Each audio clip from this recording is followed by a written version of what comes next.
మేము గత 80 సంవత్సరాల నుంచి వ్యవసాయం చేసుకుంటూ బ్రతుకుతున్నాం.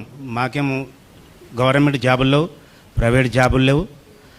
అప్పటి నుంచి ఇప్పటి వరకు కూడా మేమే సాగులో ఉన్నాం. ప్రజెంట్ ఇప్పుడు కూడా సాగులోనే ఉన్నాం. అందులో బర్ల షెడ్లు ఉన్నాయి, కోళ్ళ షెడ్లు ఉన్నాయి, డ్రిప్ సిస్టమ్ ఉంది. 80 సంవత్సరాల నుంచి మేము వ్యవసాయం చేసుకుంటాం, మేము ఇక్కడనే ఉన్నాం. మా బాపు కూడా ఇక్కడికి వచ్చేసి ఆయన కూడా 80 సంవత్సరాలే.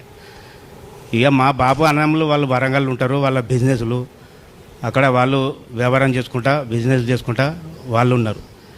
మా బాపు మాత్రం అప్పుడు ఆ రోజుల్లో మా తాత రాగమల్లయ్య, మా నాన్న పేరు రాగమల్లయ్య అని ఇక్కడికి పంపించిండు. నువ్వు అక్కడనే వ్యవసాయం చేసుకుంటా, అక్కడనే బతుకో, అక్కడనే ఉండిపో అని చెప్పేసి ఇక్కడికి తోలిండు సిద్దిపేటకు. అప్పటి నుంచి ఇక్కడనే ఉన్నాడు ఆయనే. మేము అందరం ఇక్కడనే పుట్టినాం. 80 సంవత్సరాలు 90 సంవత్సరాలు ఆయన ఇక్కడనే వ్యవసాయం చేసుకుంటా బతికిండు. ఆ ఊళ్ళో కూడా ఆయనకు ఒక పేరు ఉన్నది, మంచి పేరు ఉన్నది, ఒక పెద్ద మనిషి లెక్క మంచి గౌరవం ఉన్నది. ఆ విధంగా బతికిండు. ఆయన వ్యవసాయ భూమిలో ఎంతోమంది మా రంగదంపల్లి గ్రామంలో ఎంతోమంది కూలోళ్ళు బతికారు, కొన్ని వేల మంది కూలోళ్ళు బతికారు గత 80 సంవత్సరాల నుంచి. ఆ విధంగా సాగు చేసుకుంటా ఇప్పటి వరకు ఆయన మా బాపు చేసిండు.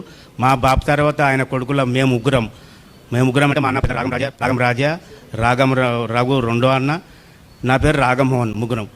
వాళ్ళు కూడా ఆడ వ్యవసాయం చేసుకుంటా మా పెద్దన్న రాగం రాజా ఆ బావి చుట్టూ చెట్లు కొట్టుకుంటే ఆయనతో బావిలో మిస్ అయి పడిపోయాడు, చనిపోయాడు స్పాట్లో. అందులోనే ఆయన దాన కర్మాలు కూడా అక్కడనే దొడ్డికన్నా జరిగినాయి, ఆ బావి దగ్గరనే జరిగినాయి.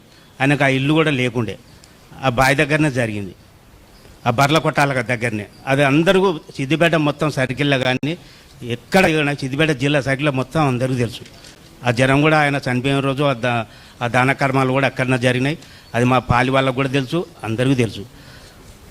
ఆయన చనిపోయి ఒక 10 సంవత్సరాల తర్వాత రీజెంట్లు మొన్న 2 సంవత్సరాల కింద రెండో అన్న రాగం రఘు ఆయన కూడా సూసైడ్ చేసుకొని చనిపోయాడు అక్కడనే. మా పెద్దన్న అయితే ఏడ చనిపోయిండో బావి దగ్గర, ఆయన కూడా పురుగుల మందు తాగి చనిపోయాడు.